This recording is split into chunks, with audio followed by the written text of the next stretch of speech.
gravamos alguns programas com grandes nomes da religiosidade e não podia ficar sem falar com o super padre Fábio de Mello, que eu tenho super admiração, sem contar que a gente se diverte com ele, né? Assiste aí.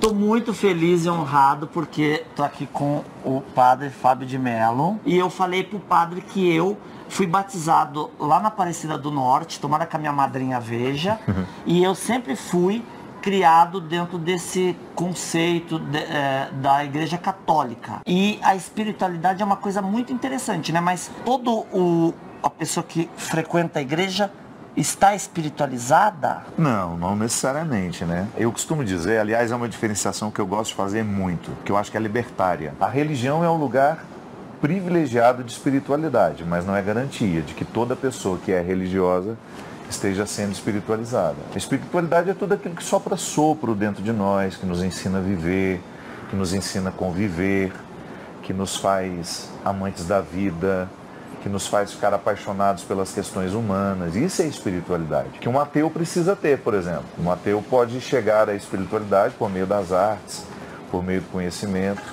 E, lamentavelmente, a religião, que deveria ser um lugar de espiritualidade, nem sempre é. Há religiões que ensinam o ódio, que motivam o preconceito, que provocam separações entre as pessoas, provoca aquela ilusão de que alguém possa ser melhor que a outra. Então, isso acaba sendo uma oposição à vida espiritual. É uma diferenciação boa, né? Que às vezes a gente tem aquela ilusão de que, porque eu estou dentro da igreja, necessariamente eu sou uma pessoa espiritualizada. Não. Eu honestamente digo, como padre, que sou um homem que lida o tempo todo com a espiritualidade, que espiritualidade não é uma propriedade das religiões. Não. É uma especialidade das religiões, mas a vida é um lugar da espiritualidade. Uma pessoa que não tem religião nenhuma, dependendo dos caminhos que ela anda dentro dela e de como ela amadurece como pessoa, às vezes ela é mais espiritualizada do que uma pessoa religiosa. Nossa, eu achei que porque eu entrava dentro da igreja, já estava salvo. Quando eu vejo uma igreja, eu entro, eu falo assim, se acabar o mundo agora, pelo menos eu já estou dentro da igreja, eu já vou direto para o paraíso. Se fosse assim, né?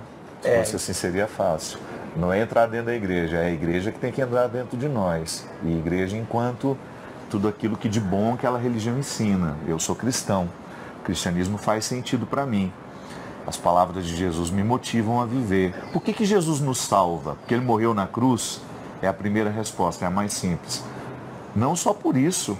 Ele me salva porque Ele ensina técnicas de salvamento. Ele me ensina a não ser injusto, então Ele me salva da injustiça. Ele me ensina a não ser mentiroso, Ele me salva da mentira. Toda vez que eu tenho os princípios cristãos internalizados, transformados em mentalidade, como dizia São Paulo, né? São Paulo compreendia a conversão a partir de uma palavra grega que quer dizer mudança de mentalidade, que é metanoia. Metanoia. Metanoia, é a mudança da mentalidade. Então, por que Jesus me salva?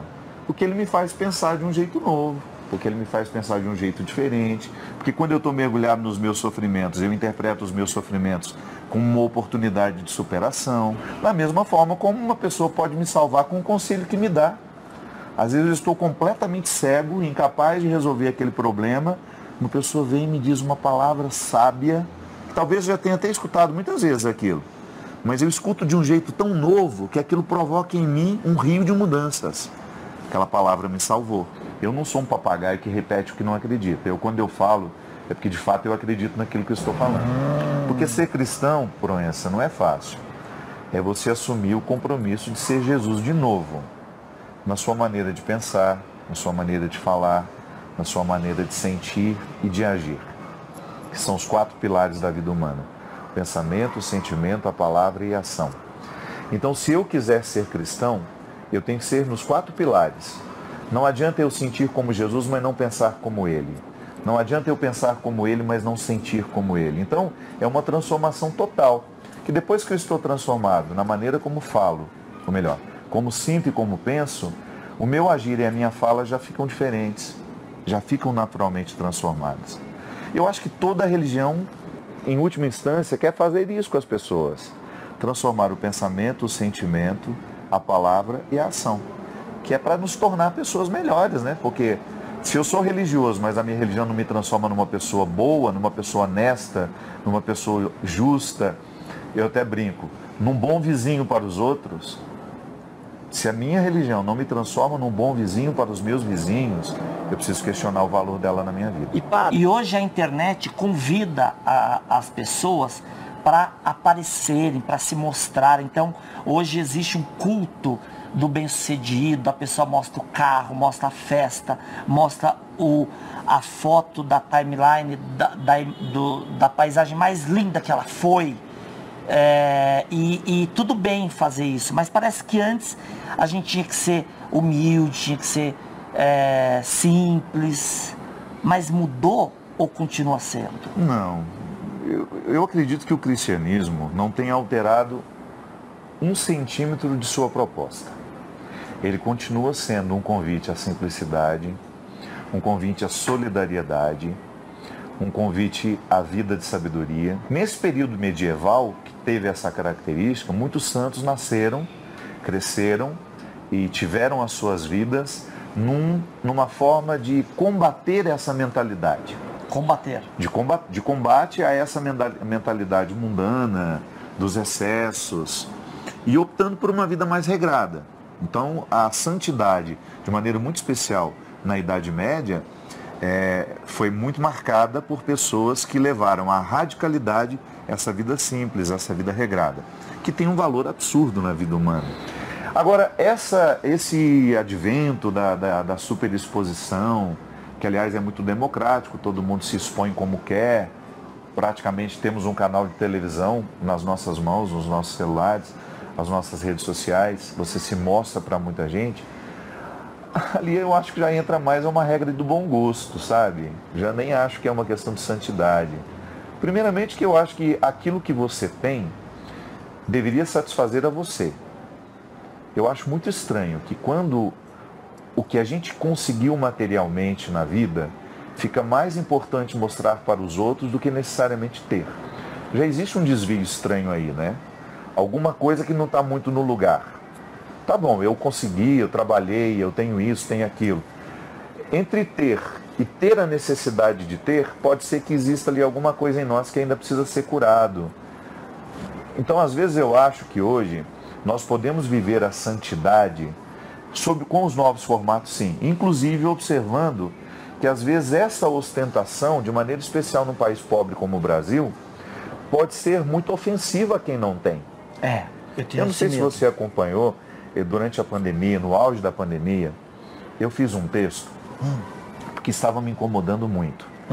Nos primeiros meses, quando a gente estava em absoluta restrição, eu vi que alguns amigos meus do mundo da comunicação, da arte, estavam fazendo questão de postar as suas rotinas luxuosas. Luxuosas, rotinas muito luxuosas.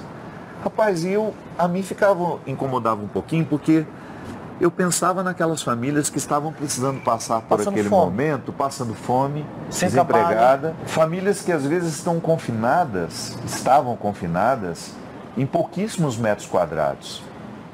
A gente fala tanto de solidariedade, de empatia, e às vezes a gente acha que empatia e solidariedade é a gente tomar as dores do outro. Não. Às vezes solidariedade é você abrir mão de não mostrar o que você tem, porque naquele momento aquilo soará muito ofensivo a quem não tem. Então eu acho que hoje existe uma forma de ser mais um convite. Eu falo por mim, eu não estou dando regras para ninguém, eu estou dizendo aquilo que faz sentido para mim. Hoje eu compreendo o cristianismo como uma proposta, sim, de continuarmos nessa vida simples, por mais que a gente tenha. Outro dia até uma amiga minha, né, a Simone, cantora, da dupla Simone e Simaria, a gente estava fazendo uma live e ela virou e falou assim: padre, você nasceu numa vida muito humilde, numa família muito humilde. Eu falei: não, nasci numa família pobre. É diferente. Nem sempre o pobre é humilde, né? Às vezes você tem um rico muito mais humilde do que um pobre. Humildade é uma compreensão de si. Existem pessoas que não têm nada materialmente e são extremamente arrogantes. Nossa, que interessante. Então eu fiz essa distinção com ela. Foi, eu nasci pobre. Humilde eu estou aprendendo a ser. E nunca fiz questão de alimentar a arrogância em mim, porque eu acho absolutamente contraditório com aquilo que eu sei do ser humano. O ser humano é o mesmo em todo lugar. São as mesmas dores, são as mesmas mazelas, as alegrias é que são diferentes. Você acha que a pandemia, o que você sente que mudou depois da pandemia? A gente ainda está vivendo um pouco as consequências dela. Eu diria que durante a pandemia, a gente ficou mais atento a quem nos cerca. A gente descobriu que o cuidado com a gente é um cuidado com o outro. Isso é uma regra social que, lamentavelmente, a gente precisou viver o caos para poder entender. Eu espero que isso continue, que a gente tenha um pouco mais de respeito pelos nossos vizinhos, aqueles que moram dentro da mesma casa, que são vizinhos nossos ali, os mais diretos, aqueles que estão ao nosso redor, os que a gente vai encontrar pelo caminho quando a gente sair de casa. Eu acho que a pandemia, muita gente conseguiu sobreviver a ela conhecendo. Voltou a estudar, começou a fazer um curso online. E a gente começou a entender, a redescobrir o prazer intelectual. Estou falando de vida intelectual, acadêmica. Não, toda e qualquer situação que nos ensine alguma coisa. É quando você põe a cabeça para funcionar. O prazer de você ler um bom livro em casa, de você ser uma boa companhia para você, de você escolher um autor que vai lhe agregar, que vai elevar o seu pensamento, elevar o seu sentimento. Acho que a pandemia nos deu a oportunidade de fazer isso. Quem sabe a gente possa esperar que depois dessa experiência a gente fique um pouco mais adepto dos prazeres do conhecimento e a gente se transforme melhores, em pessoas melhores, por aquilo que pensa, por aquilo que sente, por aquilo que diz e faz. Muito lindo. Tá bom. Tchau, gente. Tchau, gente. É um prazer enorme. Tchau. Muito obrigado.